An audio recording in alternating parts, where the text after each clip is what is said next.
they're not like having a ton of time to stack up. Obviously, Storming has also been nerfed, but Inspiring can be difficult to deal with just depending on the packs themselves. All right, looks like we are ready to go for the game. Golden Guardians and does Gargoyle stream for hopefully the last minutes to decide between those two teams today on this specific date. Let's get into it and see who moves on to the upper bracket. All right, so I'm actually excited to see a winner for this series finally here between Golden Guardians and Dusk Gargoyle stream. So let's see what those teams are going to be doing. I mean, we already know Golden Guardians' route at this point, right? Since we've seen them finish the dungeon. So let's just see if they can do it as clean again as they did last time. Gargoyle stream, we did not see the rest of the dungeon after the first boss. But we do know how to do the first pull here. They used that cage, the Vengeance Demon Hunters, to see on the Inspired at, and they pull everything else together. While on the other side, Golden Guardians are pulling the Inspired mob into the pack and just nuking everything down. So a little bit riskier, but more time efficient to just nuke the Inspired mob with the trash group.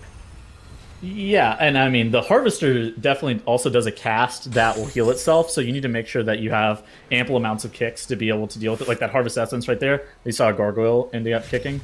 So both teams are doing a great job. These Tyranian villagers are very, very dangerous. Oh no, Yoda had double Overgrowth casts on him there by both of the villagers. It does so the Overgrowth doesn't only stun you after the channel is over, but the channel itself also does a pretty huge amount of damage. And he got hit by 2 at the same time. That was very unlucky.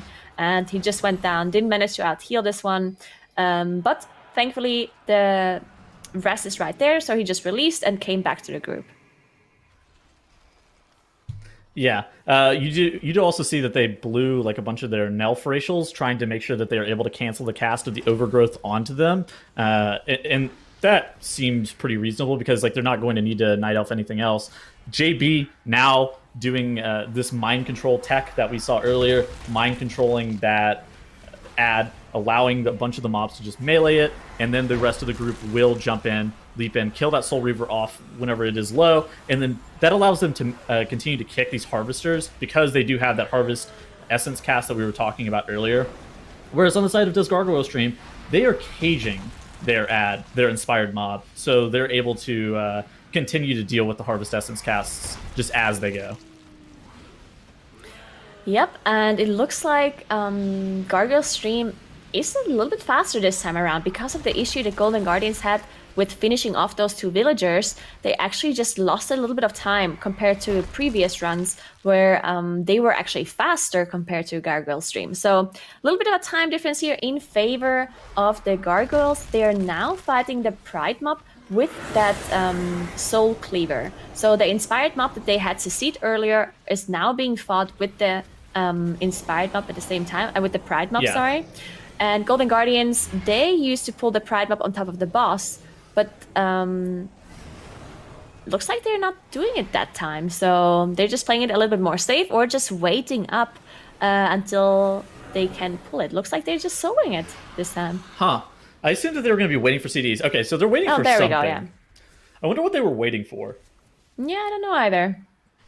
Oh well, they were clearly waiting for something to come up before they were able to pull straight into the boss.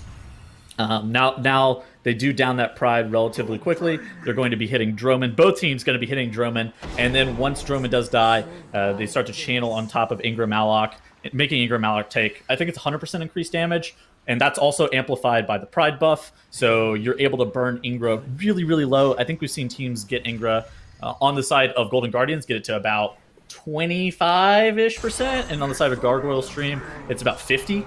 So it definitely comes down to a difference in comp and where cooldowns have been utilized. Bloodlust does come out for both sides, though, as they are burning straight through the boss. Yeah, we see all of the cooldowns coming up here for Dusk Gargoyle stream. Let's see how much damage they can get, how much HP they can get the boss to, and it looks like 38%, which was approximately the same amount they got it last time as well. So they will definitely need 1 second phase. While Golden Guardians, they have this Moonkin, right? The Moonkin does a lot of burst damage to this boss, specifically with Celestial Alignment and the Convoke coming in. So they got the boss a lot lower, 18% this time. They might decide to nuke the boss here because the last time they only got him to 20 and decided to not nuke. but they got him 3% lower this time, so that's definitely a nuke call. As you can see, they are not switching to Droman, they're just trying to finish off Ingra. Hopefully they have enough damage this time around, so they don't get this shield again, the 80% damage reduction, because that would cause some issues for them again. But looks like they should be fine. Yeah, they're definitely going to get the shield, but I think they'll get it at like 2 to 3% of the boss, which is, you're able to burn through it. It's not the 5% or whatever that we saw it come through last time. So yeah, it comes through right at 2% here. Now, there's a lot of damage going out to the group. Oh, the boss is able to just be killed straight through. I think it's probably just a touch of death, if I had to suspect. Touched it. Exactly, yeah. Anyway, we're moving on here as Gargoyle needs this extra phase, but they now can get the boss down as well. So both of the teams actually playing this boss better, right? Golden Guardians getting the 1 phase that they intended to get with their Moonkin composition, and also Gargoyles getting the 2 phase that they were wanting to get anyway. But we saw them the first try, they needed 3 phases, so definitely an improvement there. And now we see Golden Guardians pulling that extra trash pack from the right side, basically through the wall, getting an extra pack. One of them is inspired, so no CCs available here, which can cause some issues, but this trash is not as dangerous, so really nothing that you need to interrupt here. It's just a lot of tank damage. So as long as Lydie is fine, everyone is fine, basically. Yeah, and it does definitely speed up the maze. It turns this 2-pack into a 6-pack and effectively doesn't cost you any more time to pull the extra 4 mobs. If you're looking to do this on like your live realms, you just like walk up to that right side wall towards the back of that, I don't even know what it's called, like a circular item, and you're able to just like tag the pack. It's really easy to do, and it's pretty efficient. So now both teams are making their way through the maze. It looks like Golden Guardians, I would say, is about 10 to 15 seconds ahead of Does Gargoyle's stream right now. Definitely a little bit of a difference here in favor of Golden Guardians. We do have 1 death, the death on Yoda that we had earlier on the first pack. So 5 seconds difference in favor of Gargoyle's stream, but Golden Guardians definitely ahead further than those 5 seconds. Yeah. So even with the death, they're still ahead. And it looks like they're just are going smoothly through this trash. The maze is fixed now, as we mentioned earlier. Yoda playing double on Use Trinket here. Actually see the Imperial Ordnance flying towards Yoda. So that is something we see Moonkins play in raids a lot. In dungeons, sometimes they play double on Use, sometimes not. It's interesting to see that we see it here from Yoda. Probably because of that first boss, right? Because they just want to get the 1 phase, I assume. Exactly. He swapped to it after they had such a calamity on the first boss the first time through. So yeah, after they had that issue, he was like, all right, we're swapping a double on Use, and then of course now they're way more consistent with how low they're able to get the burn. But right now, this Pride is dropping the whole entire group super low. Lip has to go into Ice Block. Shakib ends up going down. This is really scary. That Pride is at 20 stacks and still pulsing. Yoda's starting to drop low. They are able to get that Pride down. Shakib will be rezzed. And now they're going to be making their way through the maze. But that's just another 5 seconds lost. We're on the side of Does the Gargoyle stream. They are still hitting that Pride. And they're starting to claw their way back. Yeah, and not only the 5 seconds, but also just getting the rest timer as well, needing to use that on the Shakib because they don't want to use the battle rest as well. And now we see Does Gargoyle stream actually getting done with their Pride as they're now moving on. We did see a mistake here by Golden Guardians, which shouldn't have happened. So hopefully that didn't cost them too much time as they're now engaging the next trash pack. Gargoyle stream is also in this same room now. So both of them are at the very same area of the dungeon, 5%. Yeah, so now we have the exact same percentage as well. We have 50% and 50% for Golden Guardians and Does Gargoyle stream.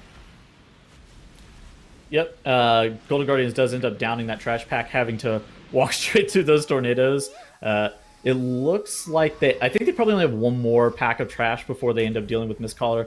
Golden Guardians does make their way through that. Now Gargoyle has downed that trash pack. They're quickly on to the next room as well. So this is they're starting to close the gap a little bit on the side of Does Gargoyle stream.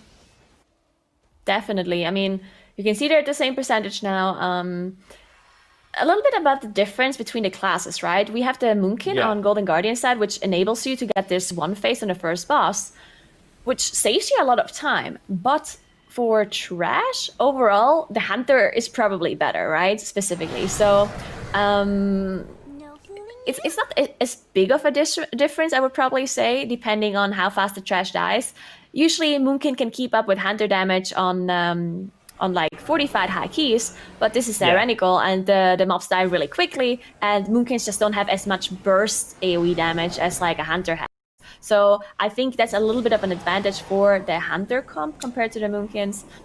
But for single target damage, Moonkins are just fine. They also do have a lot of damage for these Pride mobs as well. So yeah, this is going to be incredibly close between those two teams at this point. Interestingly enough, too, Does Gargoyle Stream ends up dropping out of combat before the Pride spawns. They're able to get through the doorway, so they're trying to position themselves slightly towards Mistcaller, and this allows Mistcaller to be pulled at almost virtually the same time. I do absolutely agree, by the way. I think that the compositional differences for bosses, definitely in the favor of Golden Guardians. For trash, I feel like that Kyrian Resonating Arrow Hunter is definitely a lot better. I do wonder if Golden Guardians, though, would be able to potentially burn Mistcaller before the last guessing game at 10% health, but I don't think so, or I don't think so either. It's tyrannical, right? It's just such a huge amount of HP, and you only have like 3 seconds, if even, to nuke Well, it. so- It's really hard. So you can queue dodgeball into the guessing game. Yeah. So you can potentially get like an 8-second window. So I It's think like 8 seconds though, right? How long is the guessing game how long past? is the dodgeball? Is the dodgeball only 4 seconds? I think the dodge was only like 2. Oh, okay, never mind. Then yeah, it's It looks definitely like 3. difficult. 3 seconds approximately. Yeah, it's definitely difficult to do. I don't know if it's necessarily doable, but if they could pull it off, that would be a massive time save. And now, Does Gargoyle Stream has started to pull ahead a little bit on the boss. Yeah. I mean, we said that Moonkin damage is better on single target, but on this boss specifically, unfortunately, Moonkin is not that great because Well- you have those extra targets. You can't use your Convoke in the intermission phase, otherwise it might hit random targets. Of course, you can use it on a boss, but you definitely don't want to use it when the Fox is up. Otherwise, some of the damage might go in there. So not as great, and you really can't make up that much time on this boss specifically, just because the intermission phases are fixed. They're percentage based, right? Yep. So no matter how much damage you have, you will always get those 3 intermission phases unless you skip the last one. But I doubt that is possible, considering that it is tyrannical, and they need to have like an insane amount of single target burst to be able to finish off the boss before he casts that last intermission phase. Yeah, and Yoda doesn't have a Celestial alignment up. It doesn't even look like they're going to go for it. It would be No. nuts if they were actually going to go for it and were able to pull it off, though. But I do looks think like it's neither possible on team- fortified though, right? With the touch of death. Potentially. I mean, probably. Yoda going down. Yoda goes down. That's not great. Another 5-second penalty. I mean, honestly, Nagura, it may come down to these 3 5-second penalties. Yeah. Assuming that Gargoyle and Golden Guardians do a similar pull in this next section and are able to get all the kicks in a timely manner. I mean, Mistcaller is going to go down 15 seconds ahead for Does Gargoyle Stream over Golden Guardians, and now they have to wait for the Mistcaller RP, but like both teams are going to have to do that. This is starting to look in the favor of Does Gargoyle Stream more and more. Yeah, I think so as well. So we've seen Golden Guardians do this really cool trick actually the last time, where they used slow fall or levitate to basically just skip the trash, those 3 trash packs, which you could also skip it otherwise, right? But just using the slow fall is such a nice little mechanic to go past. But it looks like Does Gargoyle Stream does exactly the same thing without the slow fall, just using the Demon Hunter cage. So maybe it doesn't have to be as fancy as it looks for Golden Guardians after all. So now they're gathering a big pull on their side with the Inspired mob. That can potentially be very dangerous because these mobs cast an AoE shield if not interrupted, and they also cast a heal. But since it is a low HP mob, they just nuked it immediately. Yeah, they could also just mass dispel it off, or if you're Horde, you could use Blood Elf Racial to be able to dispel off the shield. But that stimulating regeneration, Can like you you see going dispel off with right the now, Inspired up? I'm not actually sure if you can, if they're not immune to it. I I don't know. would assume so, but I'm not 100% sure. They are immune, Jack? Okay, so they are immune to Master Spell. Oh, no, okay, never mind. No, you can't dispel is what he's saying. Jack is confusing me. Okay, so you can Master Spell, but you can only hit 5 targets. So I guess it's still not beneficial to let it go through because there might be more than 5. But looks like it went through for Golden Guardians here. And the Master Spell coming out. There we go. JB showed us. Yeah, now Does Gargoyle Stream is looking to pull into the Tradova room. They're kiting a bunch of their trash into there. They are probably not going to get their pride off of this pack. And on top of that, we need to reiterate, the Tyranian villagers do give 2.69% count per. Both teams have elected to pull 2 of those. That will not show up on the percent of trash-ometer tracker that we have. So there will be a little bit difference in count whenever the dungeon does end. So the Pride has spawned for Does Gargoyle Stream. It looks like the Pride is about to spawn for Golden Guardians as well. And then basically all they have is like 1 trash pack apiece and Tradova to be able to deal with. And Does Gargoyle Stream looks to be about 30 seconds ahead, plus the 15 seconds in death penalties, I would say. Yeah, this is not looking very good for Golden Guardians at all. And I mean, this is the last game of the series, right? This is a best of 3. Golden Guardians won 1. Does Gargoyle Stream won the other. So this is the deciding match. And Golden Guardians, they are definitely the favorite in this team, right? Golden Guardians are the veterans. They won the whole thing as well 2 years ago. So it's definitely their game to lose. And Does Gargoyle Stream, they're fairly new, right? Barely anyone in their team has even competed before in the MDI. So this is an incredibly good showing by their team, even considering that this is the first time they're competing live as well. Incredibly good job by them as they're now fighting Tradova with that Pride buff that they have and Bloodlust available to them as well. Yeah, I mean, they did do a lot of beta keys. Yeah. And they even have competed in Keystone Masters in the past, but like nothing like the MDI. So they've had an excellent showing. Now, on the side of Golden Guardians, our MDI veterans, they're pulling a lot of these staghorns straight into Tradova, where on the side of Does Gargoyle Stream already has Tradova in the first intermission and are quickly trying to phase the boss. Yep, so Golden Guardians definitely have to catch up here. We can see the trash percentage is now the same. Golden Guardians slightly ahead. We do know, as you mentioned before, that some of the percentage is not actually shown on here, but it's not... Do they have 100%? No, right? They still need to do something afterwards. No. They still need one Okay, so they still have afterwards. to play some trash, yeah. They need to get to like 95. It is about where they need to be. Yeah, both teams do. So I do suspect that they will... so neither of them are going to end up playing that 100% Pride. So Pride is not exactly the most time-efficient thing, as we've seen with a bunch of the Night Elf shenanigans, being able to skip them and whatnot. So electing to skip the 100% Pride makes a lot of sense as well. Looks like Tradova is about to go down for Does Gargoyle Stream here momentarily, starting to get pretty low. Whereas for the side of Golden Guardians, the boss is still at 55%. I would say that if Does Gargoyle Stream takes this would be an upset, especially since they are the 5th seed going against Golden Guardians' 4th seed. Yeah, I mean, it is 4th versus 5, right? Which is usually always the closest match that we have. And they were 1 minute apart in favor of Golden Guardians, so Golden Guardians was the higher seed. But again, like, just because of the experience that they have in the past, I just thought Golden Guardians would be the favorites. But yeah, just incredibly well performed by Does Gargoyle Stream on their first showing here. And of course, this is not this doesn't mean the end of the tournament anyway for Golden Guardians. Even if they lose here, they're going to go down into the lower bracket. And the winner of this game plays against Echo, which, you know, is very scary. So maybe it's not even... that big of a deal anyway, considering that you would just have to play against Echo, right? But of course you want to be in the upper bracket, but having to play against them is just so scary. All right, and that will be it for Does Gargoyle Stream being able to take that 2-1. Gargoyle Stream, like you guys were just saying, having that upset, taking the victory in Mists of Tyrannisai, moving them up into the higher level brackets. And you know, like you guys were mentioning, just some simple mistakes, a little bit of little bit of errors, a couple deaths here and there, and that's really all it takes for their opponents to be able to overtake them in what has been just a really, really close day between a ton of competitors here, Zyro.